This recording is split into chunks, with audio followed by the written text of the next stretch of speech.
music is a totally knowable and understandable phenomenon, interestingly enough. It's funny. And a lot of times people don't believe that. We look at our great musical heroes and we think, they're these superhuman creatures that are doing things that we could never do. And the truth is, it isn't like that at all. There's no reason to suspect that you couldn't be as good a player as anyone you ever heard. The one thing is you got to kind of know what you're doing. And that's what we're going to kind of talk about today, about the basic things about how music works. Interestingly enough, we're not going to do an awful lot with the instrument for the first couple of hours here. And you'll see why in a couple of minutes. Part of that is because, see this thing right here in my hands right here? This thing isn't really the big issue anyway. This is just what I call the dumb machine. It's just a tool. The place that music really comes from is your mind, and a lot of people just don't understand that. So, away we go. We got a lot to cover today. Let's see how we make out. We'll look up here at the board for a second. The very first word I always write down for people around here is this word. It's the word satisfaction. And isn't that a nice word? There's some statistics that you should probably know about. For every 75 people that start off to play a musical instrument at some point during their lives, only one of those people actually survives the initial novelty phase and has it become something that they actually do for the rest of their lives. And particularly as a teacher, I've always been kind of interested in why that is. Why do 74 out of 75 people fail to develop an ongoing relationship with their instrument? Well, some people go, well, maybe they didn't have the talent. And I go, I don't think that's what it is, really. I'm not a horrendous believer in talent. I mean, over the 15 years I've been teaching now, I must admit it comes easier to some people than it does to others. But I've seen dedication and motivation win out over talent 1,000 times. So other people go, well, maybe they failed to develop an ongoing relationship with the instrument because they just didn't work hard enough. Maybe they didn't practice enough or something. And I go, well, that could be part of it too, but I don't really think that's what it is either. I think it goes right to this word right here, right to this word satisfaction. I think the reason that 74 out of 75 people fail to develop a relationship with their instrument is they simply fail to get the payback that they deserve for all the work that they have to put into something. And it's like we don't ever continue doing something if it doesn't bring us any kind of benefit at all. When I look around me at the people that I know that are going to play music for the rest of their lives, they all have one thing in common. They must be satisfying themselves. They all have one thing in common, and I guess that means that you're going to have to be able to do that too. And it goes like this. You gotta be able to learn songs just by listening to them. You got to be able to learn songs by listening, particularly when you're playing pop music, popular music.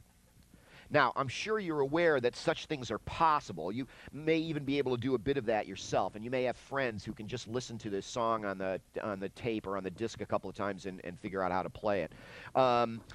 Now, the reason that this is so significant, people go, geez, isn't this like an advanced concept? Why is he talking to me about this right in the beginning? Well, I go, interestingly enough, if you get to the point where you can't do that, if you don't get to the point where you can do that, you may never really satisfy yourself enough to actually continue playing music. The reason is, particularly if you're into any obscure musicians at all, the chances of you actually walking into the music store and finding the sheet music for the stuff is not very good. You may be aware also that there are a lot of sites on the internet now where you can go, places like Olga and Harmony Hut, where you can go. These are websites where you can go and download sheet music for thousands of songs. But another problem with this is, even if you do manage to get your hands on the sheet music, what you're going to find out is a huge percentage of the time, this stuff is actually inaccurate. In fact, it's so bad sometimes that I don't even have any idea how these people actually even thought that this is how the song went. Fully 70% probably of the stuff that my students have brought me off the internet has been inaccurate. Like I say, sometimes just totally wrong. So how are you ever going to be a satisfied player if you can't play the music you like? And if the sheet music is inaccurate or unavailable, how are you going to learn to play the songs other than learning to play them by ear, learning to listen to music and figure out how to play it? And a lot of people go, isn't that hard? And I go, Well, not really. It really is a lot simpler than people think. The one thing you got to understand, now we all have our friends that can do this now and then and on some songs and stuff, but if you'd ever like to get to the point where you can do this with any song that you might ever want to play, then you got to know what you're doing. Now, it seems funny that I should have to point that out to people. You got to know what you're doing. The funny thing is, a lot of people are going to try to tell you that you can play music without knowing what you're doing. Particularly in rock and roll, it's like there's almost this anti-intellectual kind of message, like, oh, no, you don't have to know what you're doing. Just come on over to my house on Saturday afternoon, and I'll show you a few chords, and we'll be off and rocking in no time. And that may keep you interested for a while, but I can pretty much guarantee you that it's not really going to keep you playing for the rest of your life. And maybe you can figure out Nirvana, or maybe you can figure out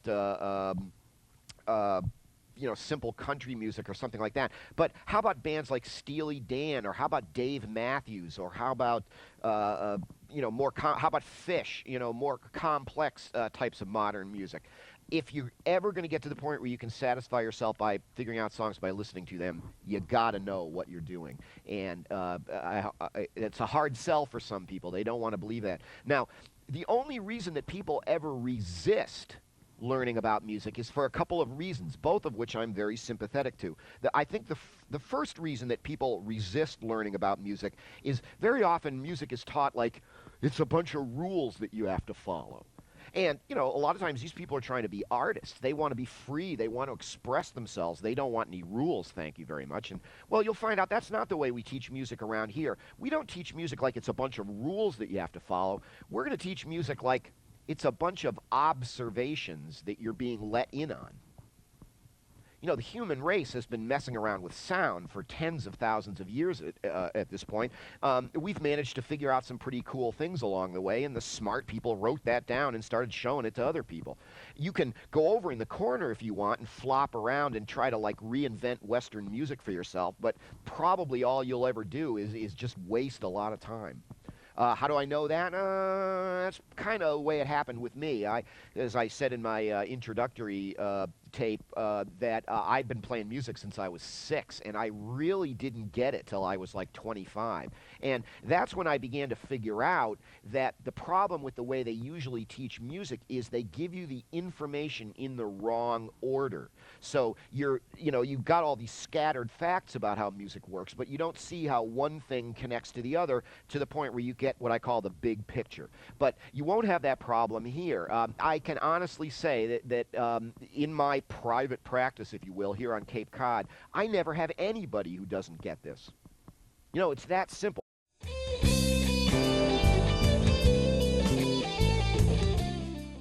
Hi, I'm Scotty West, creator of the Absolutely Understand Guitar Video Home Study Program. Hey, thanks for all the positive feedback on our video guitar lessons. We're now uploading new lessons right from our DVD Home Study Program.